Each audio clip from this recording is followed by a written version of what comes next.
Welcome to the fourth online class of Social Studies. In the previous class, we discussed about the source of history. What are the sources of history? History is based on the study of clues. These clues are called source of history. Source of history divided into three: archaeological sources, literary sources, and oral sources. So archaeological sources include monuments,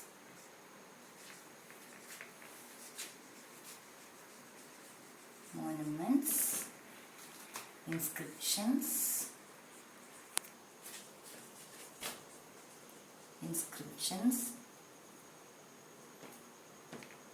coins, artifacts.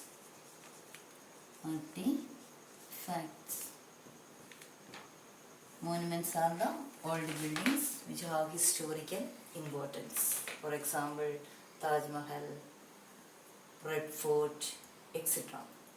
And it tells us about why this building made, which purpose they made, who made this building, and which material they were used for this building.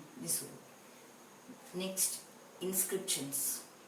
Inscription: long ago there was no paper, so people carved their message on rocks, walls of caves, pillars, clay tablets, etc. Such written messages were called inscriptions. Okay. Next one, coins. Coins are the most important source of history. These coins give information about the king's. Picture on the coins tells us about the kings and queens. Next, artifacts. Artifacts are the man-made things which people were used in their daily life. For example, tools, toys, pots, textiles, jewelry, etc. These all we discussed in previous class. Today we are going to study about the next two. Second one, literary source.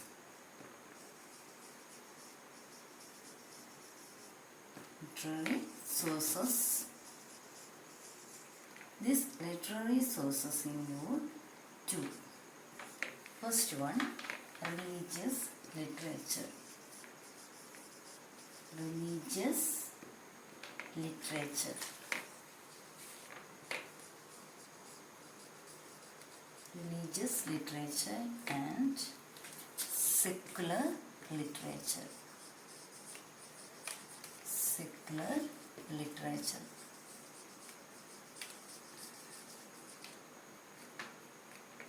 So literary sources in two types. First one religious literature, and next secular literature. This is the second point, literary sources, that is religious literature and secular literature. Let's explain the religious literature. What is the meaning of literary? Literary means related to writing. Literary means related to writing. Literary sources are ancient texts written on dried palm leaves or on tree barks.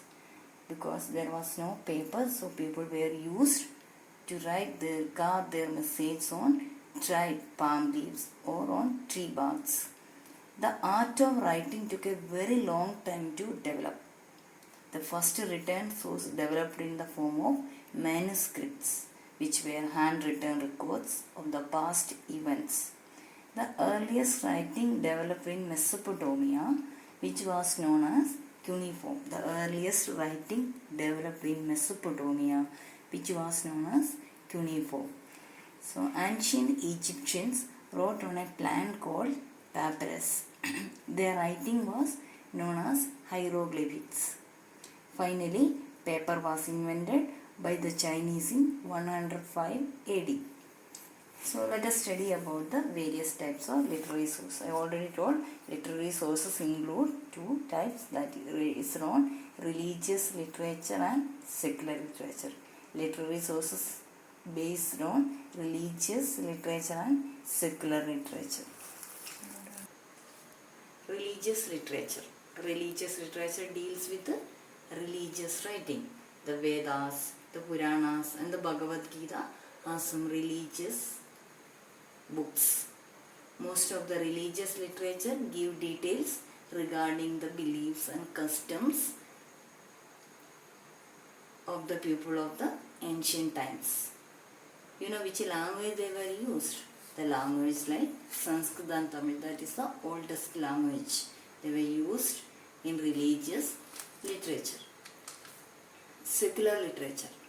Secular literature is not religious. It does not talk of religion. So it just inform about the historical events. So what is secular literature? It does not talk of religion. It just inform about the historical events. Stories, plays, poems, biographies of king, writing of foreign travelers are example of secular literature. Some people wrote books about the places they visited. Many travelers visited our country. They wrote about our country in detail. One such famous book is Indica. It is written by Megasthenes, who came to India from Greece. Such books tell us about the history and geography of our country. Next example. Some rulers wrote about their own lives. Such books are called autobiographies. Some people wrote books about rulers.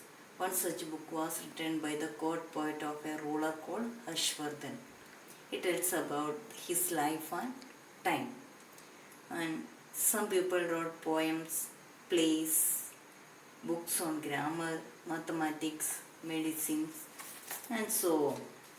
So children, what is the difference between this secular literature and religious literature?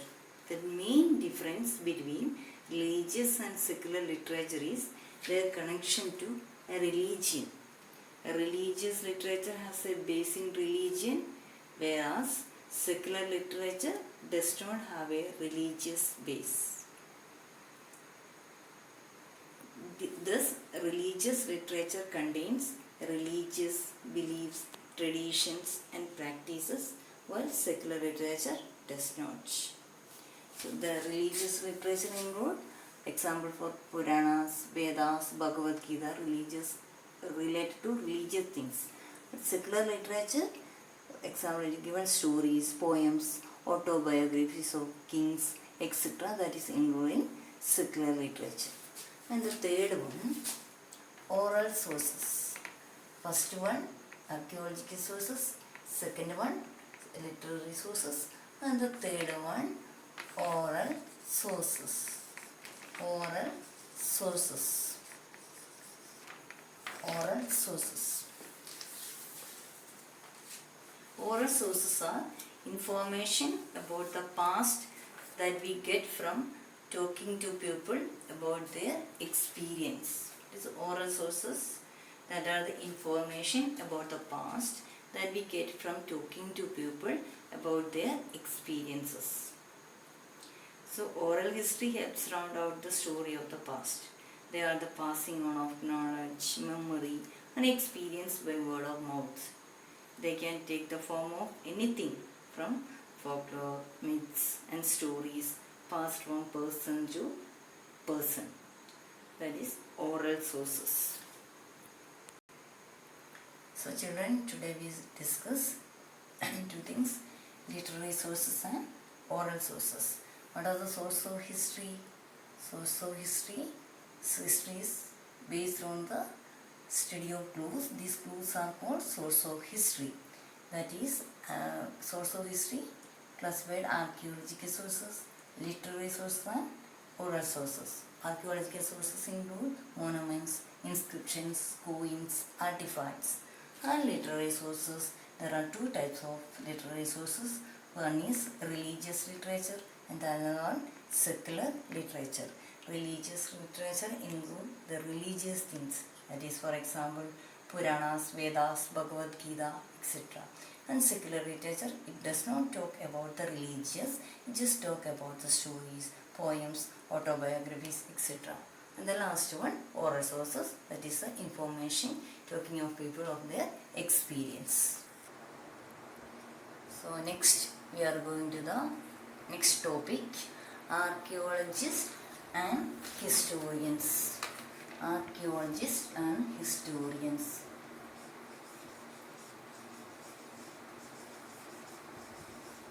Archaeologists and historians. Archaeologists and historians. Archaeologists and historians tell us about the history of a period. Archaeology is the study of the remains of the past. Archaeological sources are a direct evidence of the past. These are studied by archaeologists. Children, you know who is an archaeologist? Who is an archaeologist? An archaeologist is a person. An archaeologist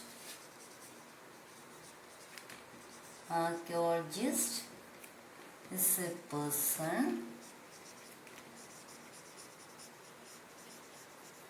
who is an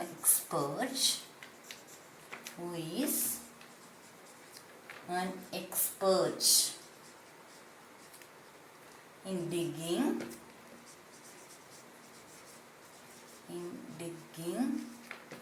and studying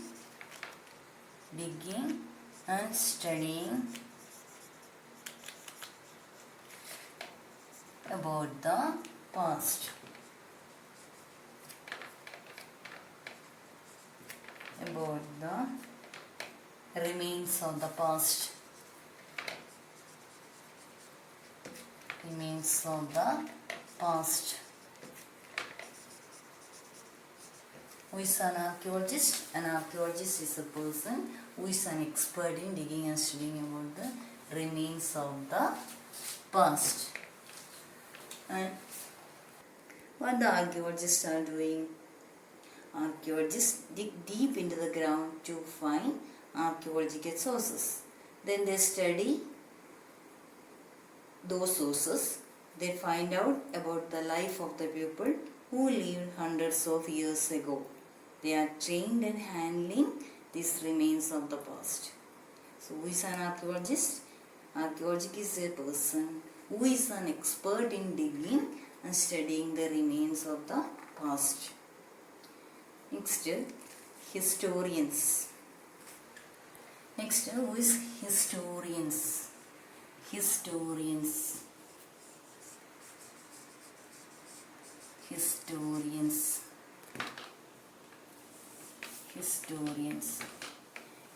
So, who is a historians? A person who is studying. A person who studies and writes about the past. Who studies and writes about the past.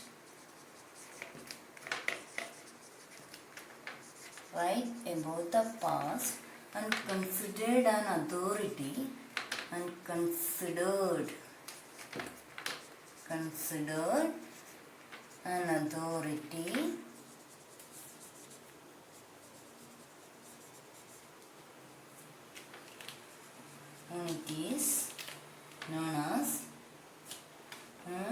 it is known as historians.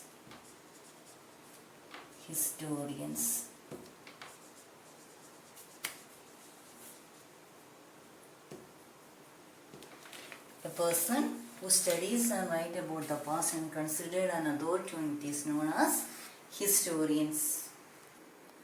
What the historians are doing? Historians do research on the past events. What are the past events? They study both archaeological and literary source to find out what happened in the past. Historians are expert in history. So they study both archaeological and literary sources to find out what happened in the past. So historians are expert in history. So who is an archaeologist? An archaeologist is a person who is an expert in digging and studying the remains of the past. Who is a historian? A person who studies and writes about the past and considered an authority on it is known as historians. The historians study this both sources, archaeological sources and literary source. They studying. Okay, a person who studies and writes about the past and considered an authority on it is known as historians.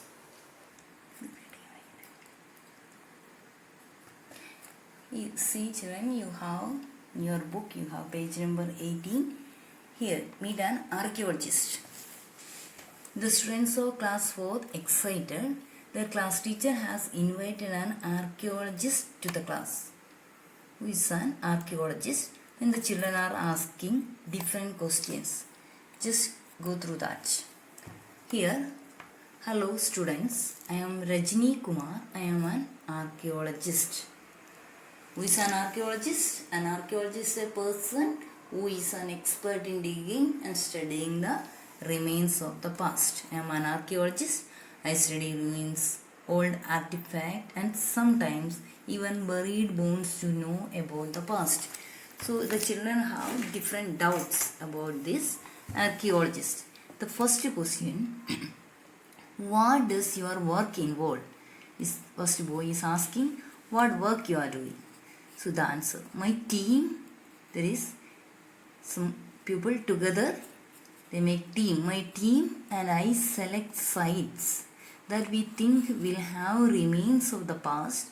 Then we dig up those sites and recover the object buried in the ground. What the work they are doing? They are dig up those sites and recover the object buried in the ground. And the next question, how do objects get buried? Here it is given, they are dig up those sites and recover the object buried in the ground. The next question is, how do objects get buried? How? When people live in a place for hundreds of years, a lot of soil and rubbish get built up. What will happen? Over time, a mound build up. Things also get buried due to earthquakes, floods and other disasters. The deeper an object is found, the older it is. So, how the object get buried? Because when hundreds of years if people are living, and what will happen? Lot of soil and rubbish get built up. And also, things also get buried due to earthquake, floods and other disasters. The deeper an object is found, the older it is. And next question, what are sites? Here she is given, my team and I select a sites. Okay. What the doubt this boy is asking, what are sites? A site is any area where we wish to look for buried remains. We select sites after a lot of research. Simply they are not going for research. They have selected sites after a lot of research. So what is a site? What are the sites? A site is any area where they wish to look for buried remains. And the next question, tell us more about digging site.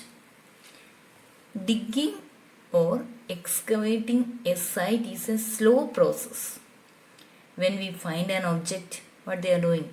We do not pick it up immediately. They are seeing something, they are not picking up very fast. When they find an object, we do not pick up it immediately.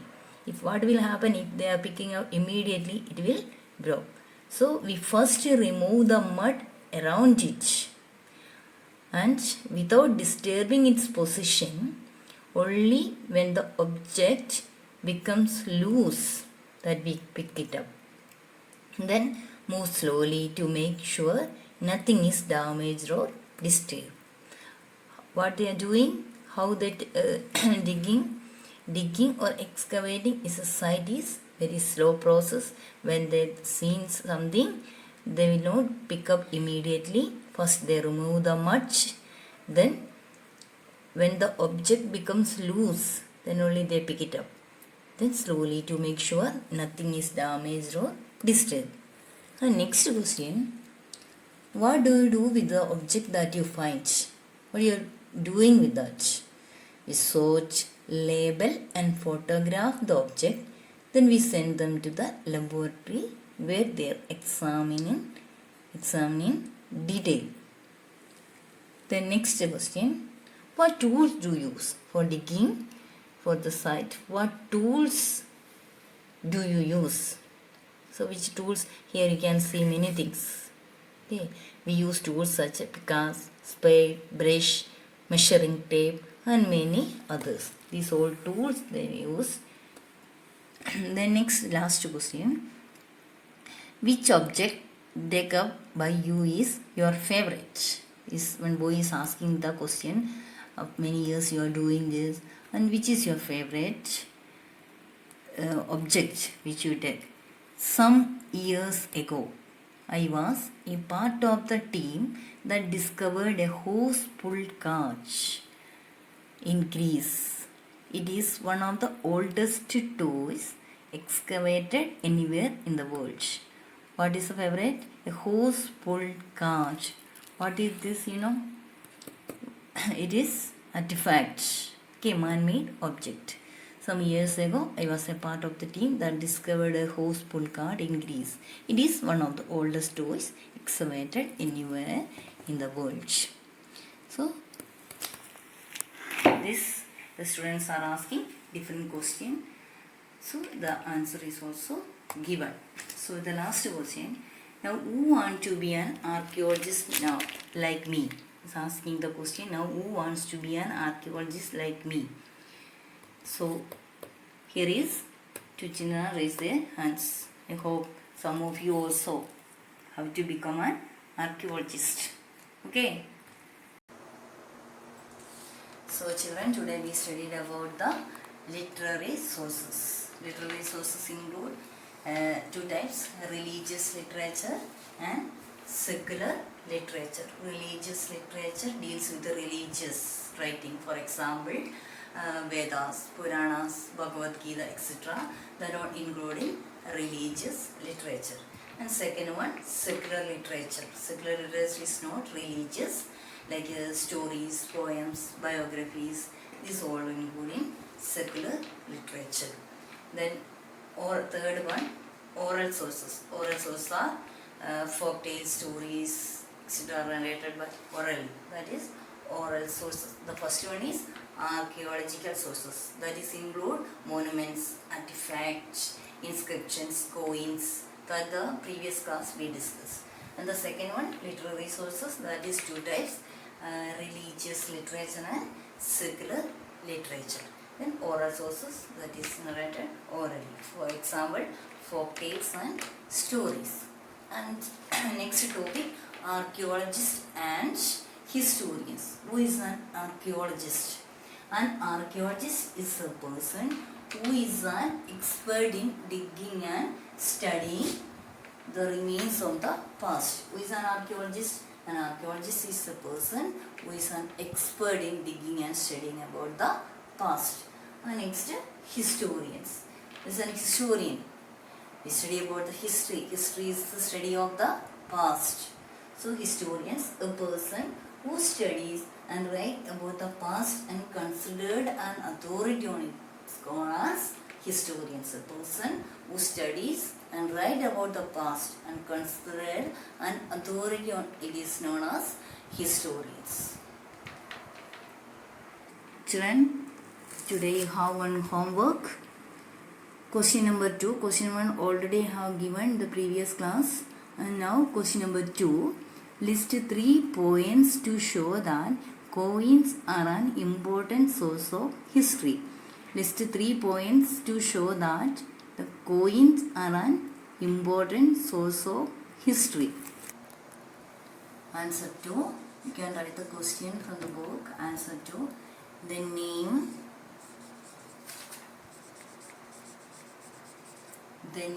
or picture. The name or picture on a coin.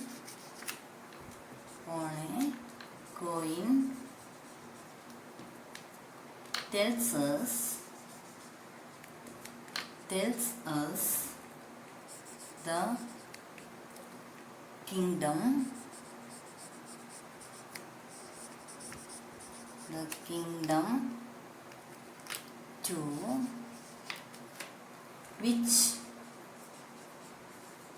to which the coin belongs.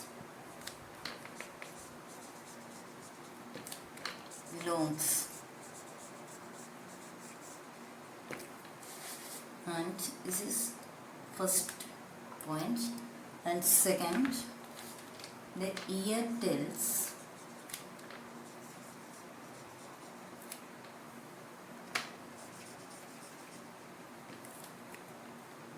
us the time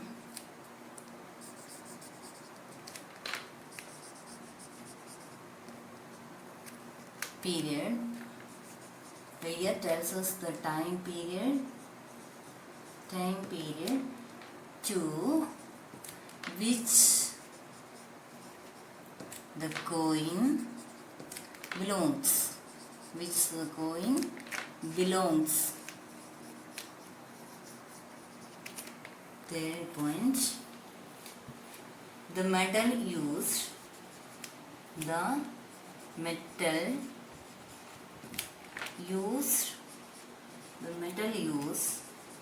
tells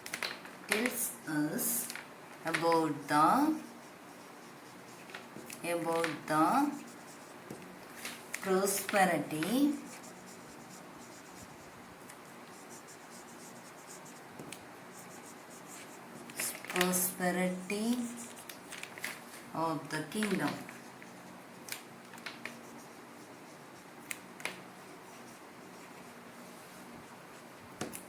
of the kingdom. Answer 2. First point, second point, third point. The name or picture on a coin tells us the kingdom to which the coin belongs. Next, the year tells us the time period to which the coin belongs. Third, the metal used to make a coin tells us about the prosperity of the kingdom. And so you have to study this answer. You can copy this answer. You have to study first and second answer. Okay. Thank you.